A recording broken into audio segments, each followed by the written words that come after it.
Great. Welcome back to EEE, that is Encash English Easy. In the session today, we are focusing on formal English and how to pronounce the English alphabet letters. So, at this point of time, I'm discussing the difference in between TELL and SAY say. So, listen to me carefully. TELL, okay? We use this verb generally when there is one-to-one communication. So when I am talking to only one person, then I can use the verb tell. So that is how generally we use. Okay. For example sentence one, I tell you. That means I am telling you right now. So that is the general meaning. If I want to use past, for example, if I say some conversation happened in between you and I in the past, like yesterday or day before yesterday, then the example sentence number two is I told you. So I told you this information yesterday, or I had told you day before yesterday. So this is how we use the verb verb, tell, mainly for or generally for one-to-one communication. Whereas the second verb, say, the other word, this word is used for one-to-many communication. For example, if there was some information which I gave to many people, right? Then generally I should not use tell or told. Okay, right? I should use say or said. For example, I say if there are many people in front of me, then I say that something, right? Then this means I'm saying this to all of you. Okay, right? Then let us say this conversation happened in the past. Then the example sentence two would be, I said to you all. Okay, right? I said that. Okay, right? Or you said that. Or they said that. Okay, right? So generally, when we use say or said, okay, right? It just means the communication was one to many. Okay, one person to many people. Whereas the general usage of the word tell generally refers to one-to-one communication, one person to another person. That's it. So that is the fundamental basic difference in between the words tell, say. Okay, right? And there is an interesting difference in between these two words academically. For example, if you take high school level or intermediate level or degree level or competitive exams, academic English, right? Academic English means more bookish, not connected more to communication, but more connected to books and you know uh, academics, like school education, college education, like that. So the topic here is speech. When you see direct speech and indirect speech, right? So many direct speech sentences, the sentence comes like uh, Mr. X said to Mr. Y, like that it comes generally, where as part of direct speech. But when the same sentence is converted into indirect speech or reported speech, okay, then said to becomes SEID said TO2 said to becomes TOLD told, particularly if there is one-to-one communication. All right. So that is one typical behavior academically, okay, right, in terms of direct and indirect speech. So this is the basic information, right? These are the basic important things about the words uh, tell and say. What is the past form of tell? Told. TOLD told. What is the past form of say? It is the past form is SAID said. So what are the five verb forms? Tell, tell, TOLD told, again TOLD told, TELLING telling, TELS tells. Okay, what are the five verb forms of say? SAY say. SAID said, again SAID said, SAYING saying, SAYS says, right? So these are the 5 verb forms. So we will discuss more about verb forms, and we will discuss more how to use verb forms in a different session. So coming back to the agenda of this particular session, business and business English, in other words, communicative English. Okay, right? In other words, what we say? In other words, official English, right? Let me share a particular screen. Okay, right? Yeah.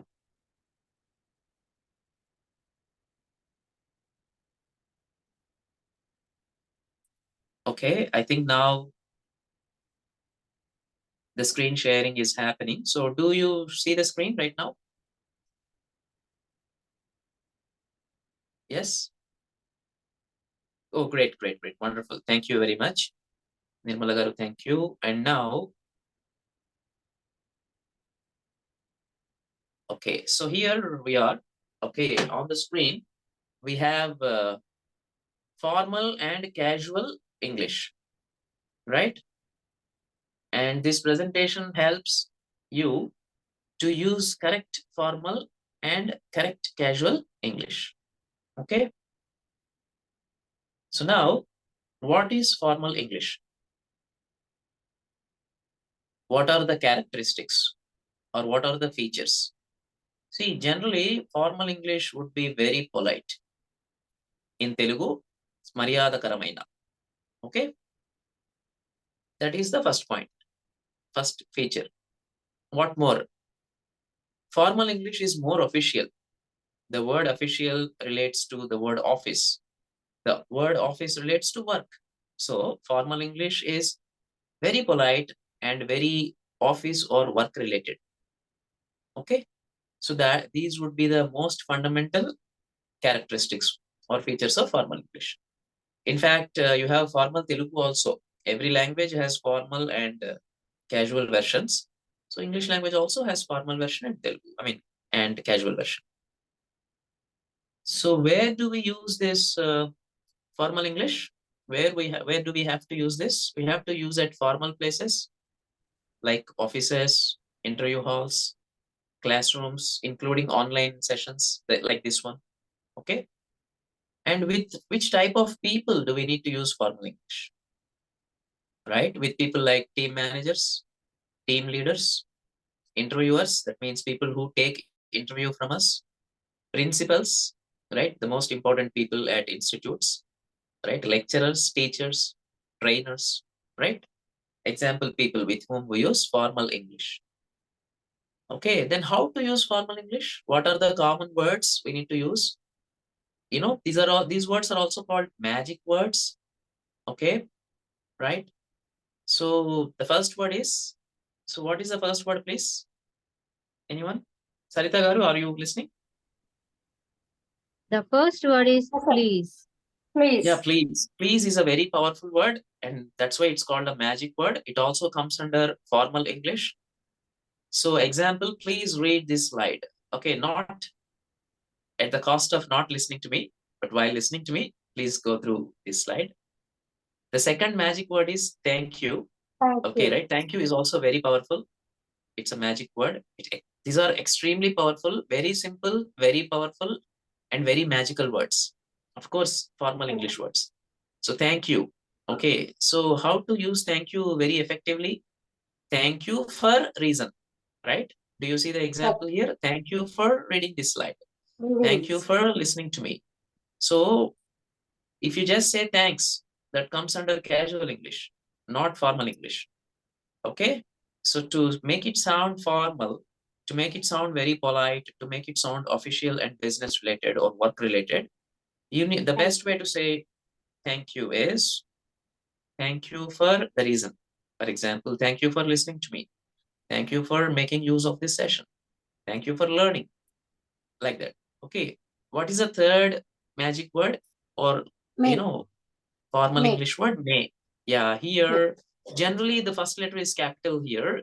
See the words please Yes, we can use at the beginning of the sentence. The word thank you also we have used at the beginning of the sentence. So again, the word may particularly we use only at the beginning of the sentence when we use it like a formal word. Because there is another application of the word may. For example, it may rain right now. So that is different. But this may is more for taking a very polite permission. Okay, right? So that difference we need to keep in mind. We are in the last 2 minutes of this session, I think, most probably. So, but anyway, most probably will complete the PowerPoint presentation. That means how to pronounce the English letters we will take in the next session, right? So the next number 4, the word number 4, most common word for formal English is COULD, could. Okay, right? CAN does not come under formal English, but COULD could comes under formal English. So example sentence, could you please move to next slide? Okay, for example, let us assume that there is a person who is helping me or there is a coordinator to the session. Then I may request, I can request that person to move to the next slide. If I ask, please move to the next slide, full stop, formal English. If I ask, move to the next slide, full stop, casual English. If I ask, could you please move to the next slide, question mark, question mark, do you see the question mark here? So when you use may or could, your sentence ends in question mark. Whereas when you use please, thank you, your sentence ends in full stop. Okay, so that is also one of the what we say, things we can observe, right, while discussing formal English. Most probably we are in the last minute of this session. So I would like to say some concluding words. So let's move to next slide. Okay, right. So yeah, in this 1 minute, I think we can quickly touch upon casual English as well. I have already spoken about casual English a bit. So casual English would be very normal, very casual.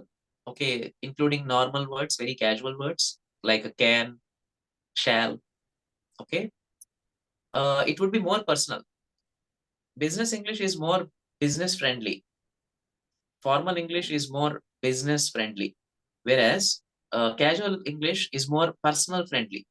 So friendship is of two types, business friendship and personal friendship. Both are different. So with the people with whom we have business friendship, we need to use business English. That means formal English. And with the people with whom we have personal friendship, including family members, we can use casual English. All right. So casual English places or like home, hostel, canteen, streets, parties, roads, right? Casual English with people, like family members, relatives, friends, means personal friends, not business friends. Okay, right? So what are the words? Casual English,